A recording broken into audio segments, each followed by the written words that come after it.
नमस्कार दोस्तों, आज हम जुड़ गए हैं रोहतक के नोबल चिल्ड्रन हॉस्पिटल से। आज हमारे साथ है डॉक्टर हरीश भारद्वाज, जो बाल रोग विशेषज्ञ हैं। और आज हम जानेंगे बच्चों के भोजन के बारे में, बच्चों का भोजन कब शुरू करना चाहिए। नमस्कार डॉक्टर साहब। नमस्कार। सर, बच्चों की वीनिंग कब से शुरू करवानी चाहिए? जी, ये बड़ा इम्पोर्टेंट क्वेश्चन रहता है। अक्सर जो नई मदर्स बनते हैं, नए पेरेंट्स बनते हैं, जिनका पहला बेबी होता है, उनको अक्सर इन चीज़ की बड़ी कन्फ्यूजन रहती है कि बच्चे को माँ के दूध से वीन ऑफ कब करना है, ऊपर का खाना खिलाना कब से शुरू करना है, क्या खिलाना चाहिए, कैसे। तो हम एक जनरल क्राइटेरिया ये मान के चलते हैं कि बच्चे को 6 महीने तक एक्सक्लूसिव मदर फीड पे रखना है, कि केवल माँ का दूध पिलाना है। 6 महीने का जैसे ही बच्चा पूरा हो जाता है, वैसे ही उसका हम ऊपर का खिलाना शुरू कर सकते हैं, वीनिंग शुरू कर सकते हैं। उसके अंदर एक दिक्कत ये रहती है कि पेरेंट्स को कई बार, पुराने जो पेरेंट्स होते हैं, दादा दादी होते हैं, उनके अपने मन के कई सारी मिथ्याएं उनके अंदर होती हैं, जो पुराने समय से गांव देहात में चलती आ रही हैं, जिसकी वजह से वो कई बार बहुत पहले खिलाना शुरू कर देते हैं, कई बार बहुत लेट तक कर देते हैं, जिसका हमें ध्यान रखना चाहिए। डॉक्टर साहब, कोई इसका कोई खास कारण है कि हमें 6 महीने में ही ये क्यों शुरू करनी चाहिए? हाँ जी, हाँ जी, बिल्कुल, बिल्कुल। इसका कारण होता है कि 6 महीने तक के बच्चे के लिए तो मदर का फीड सफिशिएंट होता है। उसको जितनी कैलोरीज़ चाहिए, जितना भी एनर्जी चाहिए, वो सारा उससे मिल जाएगा।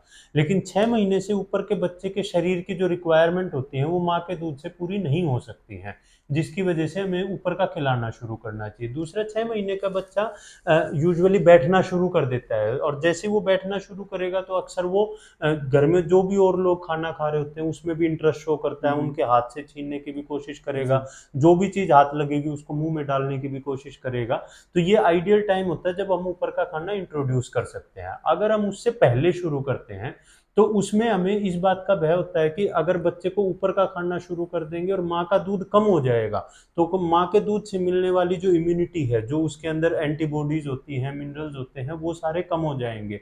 और अगर हम उससे लेट शुरू करते हैं, एक एक शुरू पहले शुरू करने में एक रिस्क एलर्जी का भी रहता है, कि अगर हम खाने को जल्दी, जैसे गेहूं को जल्दी देना शुरू कर देते हैं, या कुछ फैमिलीज जो नॉन वेज खाती हैं, एग खाती हैं, वो एग को या नॉन वेज को जल्दी देना शुरू कर देते हैं, तो उससे एग एलर्जी, व्हीट एलर्जी, इन चीज़ों के एलर्जी के चांसेस बढ़ जाते हैं। और अगर हम इससे लेट शुरू करते हैं, तो एक चीज़ तो वही, क्योंकि शरीर की रिक्वायरमेंट ही पूरी नहीं हो पा रही है, और दूसरा कि बच्चा रिलक्टेंट होता चला जाता है, फिर उसके बाद वो दूध के ऊपर ज़्यादा डिपेंडेंट हो जाएगा और ऊपर की चीज़ों को खाना कम पसंद करेगा। बैलेंस्ड डाइट, जो संतुलित भोजन है, ये क्या होता है, इसका हाँ बताइए कुछ। जी, ये ना बड़ी एक हम यूजुअली ये मान के चलते हैं कि जो माल नरिश्ड बच्चा है, माल नरिश का मतलब होता है कि जो नरिशमेंट वाइज कम है, जिसकी नरिशमेंट पूरी नहीं है। हम ये मान के चलते हैं कि अक्सर ये तो गरीब परिवारों की परेशानी है, क्योंकि उनके पास उतनी सुविधाएं नहीं है, पैसा नहीं है, जिसकी वजह से वो अपने बच्चों को अच्छा खाना खिला सकते हैं। और हम तो बहुत अच्छी फैमिली को बिलोंग करते हैं, हमारे पास पैसों की कमी नहीं है, तो हमारा बच्चा तो माल नरिश्ड हो ही नहीं सकता। But this is very wrong perception. Mall nourishment का मतलब होता है, या बैलेंस डाइट जो आपने अभी हाँ जी। पूछा मुझसे, बैलेंस डाइट का मतलब होता है कि सारी चीजें बैलेंस रेशो में होनी चाहिए, कि 50 से 60% कार्बोहाइड्रेट होना चाहिए, 15 से 25% फैट होना चाहिए, और लगभग 25 से 30% के करीब हमारे खाने के अंदर प्रोटीन होना चाहिए। और इन तीनों चीजों के अलावा, कार्बोहाइड्रेट, प्रोटीन एंड फैट के अलावा भी जो एसेंशियल मिनरल्स हैं, वाइटामिन हैं, वो सारे हमारे खाने के अंदर भरपूर मात्रा में हो। कई बार अच्छी अच्छी फैमिलीज के पेरेंट्स भी, क्योंकि उनको इग्नोरेंस है, क्योंकि वो पहली बार पेरेंट्स बने हैं, उन्हें पता नहीं है कि क्या ठीक है और क्या गलत है, तो अक्सर वो इस टाइप की गलती कर देते हैं कि वो चीजें नहीं खिला पाते जो उसको खिलानी चाहिए। यानी कि या तो कार्बोहाइड्रेट बहुत ज्यादा हो जाएगा, या फैट बहुत ज्यादा हो जाएगा, या फैट बिल्कुल नहीं देंगे, प्रोटीन की अमाउंट बहुत कम होगी। तो ये जो आइडियल रेशो बनता है, जिसके अंदर की प्रोटीन, फैट, विटामिन, मिनरल सारे आइडियल अमाउंट में हो, that is what is called as balance diet, या संतुलित आहार इसे कहते हैं। खाना बनाते समय या फिर बच्चे को खाना खिलाते समय किन किन चीज़ों पर हमें ध्यान देना चाहिए? इसमें सबसे इम्पोर्टेंट तो यही है कि खाना एक संतुलित भोजन होना चाहिए, जो बैलेंस डाइट होनी चाहिए, यानी कि जो भी खाना खिलाओ, उसमें अनाज के साथ, अनाज से हमें कार्बोहाइड्रेट मिल रहा है, कुछ अमाउंट में प्रोटीन मिल रहा है। कई बार हम देखते हैं कि बच्चा केवल रोटी रोटी खाता है जी, सब्जी को बिल्कुल टच नहीं हाँ करना जी, पसंद करता बिल्कुल। बच्चा, या बच्चा दही लस्सी नहीं खाना पसंद करता है। तो उस केस में क्या है कि हमारे पास केवल कार्बोहाइड्रेट जा रहा है, प्रोटीन तो जा ही नहीं रहा, फैट भी नहीं जा रहा है, तो वो वो इम्बैलेंस डाइट है, वो बैलेंस डाइट नहीं है, जिसकी वजह से बच्चे के अंदर न्यूट्रिशंस की कमी हो जाएगी। तो हमें ये ध्यान देना है कि रोटी के साथ साथ हमें दाल, सब्जियां, हरी पत्तेदार सब्जियां ये भी खिलानी है, क्योंकि जैसे हरी पत्तेदार सब्जियां या पीले फ्रूट्स होते हैं, जैसे आम है, पपीता है, खरबूजा है, इन चीजों के अंदर विटामिन ए की मात्रा अच्छी होती है, जो हमारी आंखों के लिए अच्छा होता है। जो हरी पत्तेदार सब्जियां, गुड़, किशमिश, खजूर, पालक, इन सब के अंदर आयरन की अमाउंट अच्छी अमाउंट में होती है, आयरन अच्छी अमाउंट में होता है, तो जो हमारे बच्चे के खून बढ़ने में हेल्प करेगा, मेंटल ग्रोथ में हेल्प करेगा। ऐसी दाल, चने, छोले, सोयाबीन, राजमा, लोबिया, इन सब में प्रोटीन की अमाउंट अच्छी होती है। तो हमें हमारे खाने के अंदर इन चीज़ों का इनकॉर्पोरेशन होना चाहिए कि दिन में एक टाइम इन्हें जरूर बनाया जाए, लेग्यूम्स बोलते हैं इसको। तो एक टाइम लेग्यूम कुछ ना कुछ जरूर बने, जैसे कभी छोले बने, कभी चावल बने, कभी दाल बनी, कभी मिक्स दाल बनी, इस तरीके से। और तीसरी चीज होती है फैट, जिसको कि हम कई बार हमारे गांव देहात में स्पेशली इस चीज की बड़ी परेशानी है, या even even in the educated families उनको ये एक बड़ी परसेप्शन रहती है कि नहीं, घी देने से हड्डियां कमजोर हो जाती हैं, आपने सुना भी होगा हाँ ऐसा। बिल्कुल, ऐसा पर ये मिथ है। बिल्कुल बिल्कुल कोर मिथ्या है, गलत है, झूठ है। हमें फैट का कंटेंट भी देना होता है खाने के अंदर। तो उसका तरीका ये होता है कि जो भी खाना बनाया उसमें घी डाल दो, वेजिटेबल ऑयल यूज कर सकते हो, मक्खन इस्तेमाल कर सकते हो, ताकि हम खाने को, एक फायदा और होता है इस चीज का, वो या ड्राई फ्रूट्स पीस के डाल जी। सकते हो। उसका एक फायदा और क्या होता है कि बच्चे जो है ना, बच्चे के पेट का साइज थोड़ा होता है, वो उतनी अमाउंट नहीं खा पाते खाने की। तो जो घी या तेल या मक्खन या ड्राई फ्रूट्स हैं, वो क्या करते हैं कि थोड़ी अमाउंट में भी ज्यादा एनर्जी हो जाती है। इसको हम कहते हैं एनर्जी डेंस मील्स। जैसे पुराने टाइम पे घरों में, अपने घरे परिवारों में जो बनता था, चूरमा खिलाया जाता था, खीर खिलाई जाती थी, हलवा बनाया जाता था, सेवई बनाई जाती हैं। ये चीजें एनर्जी डेंस फूड है कि हमारा बच्चा 4 चम्मच भी खाएगा तो वो एक रोटी के बराबर काम कर देगा हमारे लिए। जी। तो हमें इस चीज का ध्यान रखना है कि हमें फैट भी जरूर देना है बच्चे को। ये नहीं होना चाहिए कि हमने फैट दिया ही नहीं और बच्चा उसमें कमी रह जाए। तो इन चीजों का, दूसरा, खाना बनाते और खिलाते टाइम हमें इन बातों का ध्यान रखना है कि हैंड वॉश करके, हाथ धो के अच्छे से खाना बनाए। बच्चा जब खाए तो भी हाथ धो के खाना खाए।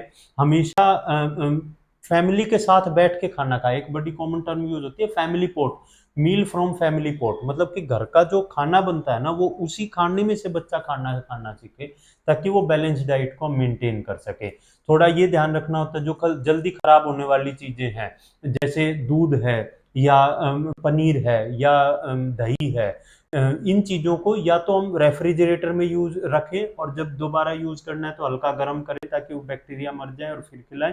या जो भी बनाया है उसको 2 घंटे के अंदर खिला के खत्म कर दे ताकि वो खराब ना हो। ध्यान रखना है घर में मक्खियां नहीं होनी चाहिए। मक्खियां बड़ा कॉमन सोर्स होता है इन्फेक्शन स्प्रेड होने का। तो मक्खियां ना हो, हम साफ सफाई का ध्यान रखें, या इस तरीके से मॉस्किटो रिपेलेंट या फ्लाई रिपेलेंट्स का यूज करें। बहुत बार क्या होता है सर कि घर वाले भी, हमारे पूर्वज है जो सजेस्ट कर देते हैं कि यहाँ ठंडी चीज़ खानी है, गर्म चीज़ खानी है, डॉक्टर भी बता देते हैं कि ठंडी चीज़ गर्म चीज़ होगा। तो कौन सी चीज़ गर्म होती है, कौन सी चीज़ ठंडी होती है, ये कैसे पता करे पेरेंट्स? ये बड़ा वाजिब सवाल पूछा आपने, बड़ी जेन्युइन बात है। एक्चुअली ऐसा कोई कंसेप्ट ही नहीं होता है, कोई भी खाना ठंडा या गर्म नहीं अब होता बोल हमारी देते हैं कि मॉडर्न किसी की साइंस के हिसाब से। तासीर है वो गर्म है, किसकी बिल्कुल, ठंडी है। बिल्कुल, बिल्कुल। लेकिन ऐसा कोई कंसेप्ट नहीं रहता है। मॉडर्न डाइट के, मॉडर्न मेडिसिन के हिसाब से ठंडे और गर्म जैसी कोई भी चीज़ नहीं होती है। बच्चे को बस बैलेंस डाइट दें। हम अक्सर ये सुनते हैं कि गुड़ नहीं खिलाना है, वो गर्म जी। होता है, आम गर्म होता है।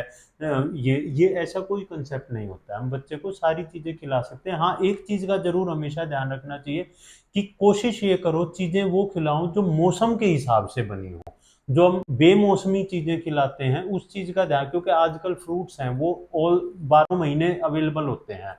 आम आप दिसंबर में भी खा सकते हो, तरबूज आप दिसंबर में भी खा सकते हो। लेकिन प्रेफरेबली मौसम के हिसाब से जो फ्रूट बने होते हैं, हमें उससे उससे अलग नहीं जानना चाहिए। फ्रूट है या खाना है, इन चीजों का ध्यान रखो। बाकी ठंडे गर्म जैसी कोई भी चीज नहीं होती।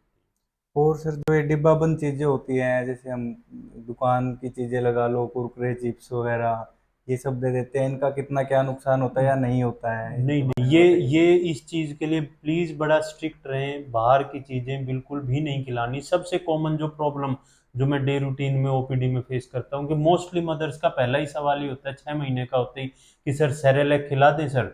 प्लीज डब्बाबंद जो फूड्स होते हैं वो केवल ट्रेवल पर्पज के लिए होते हैं, कि जब आप कहीं एक जगह से दूसरी जगह जा रहे हो, आपको लगता है 4-6 घंटे 12 घंटे लग सकते हैं, और घर का बना हुआ खाना इतनी देर में खराब हो खराब हो जाएगा, जाएगा। तो केवल उस तो टाइम के लिए डब्बे बंद का यूज इमरजेंसी में होता है यूज कि कर गर्म सकते हैं। पानी में उसको आपने घोला और खिला दिया।